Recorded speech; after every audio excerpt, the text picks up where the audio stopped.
ማዕበል የመጣባቸው እምነታቸውን ከእጃቸው ለማስጣል ነው ማዕበል የመጣው። የሰሙትን የጌታን ቃል ለማስጣል፣ በጌታ ቃል ላይ ያላቸውን እምነት ለማስጣል ማዕበል መጣ። አስቀድመው ማዶ ወደ ማዶ ተሻገሩ ብሎ ያዘዛቸውን የጌታ ቃል ላይ ያላቸውን እምነት ለማስጣል ማዕበል መጣ። ሁለተኛ ሊነጋ ስለሆነ ማዕበል መጣ።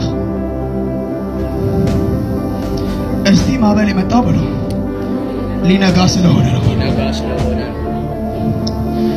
መጽሐፉ እንዲህ ብሎ ነው የሚናገረው። ማዕበል ተነሳባቸውና ኢየሱስም ልክ ማዕበሉ በእነሱ ላይ በተነሳ ሰዓት ላይ ኢየሱስ በአራተኛው ክፍል ወደ እነሱ መጣ ይላል። የሌሊቱ አራተኛ ክፍል ማለት ጥቂት ልንገራችሁ።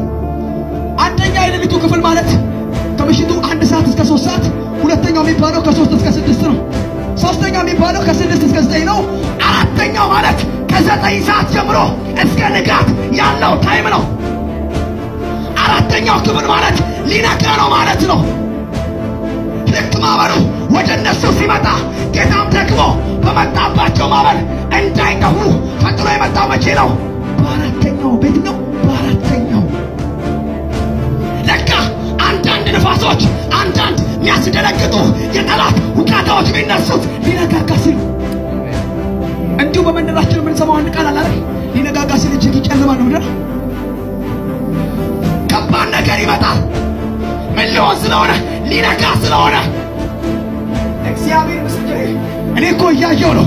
ለአንዳንዶቻችሁ ሊነጋላችሁ ነው።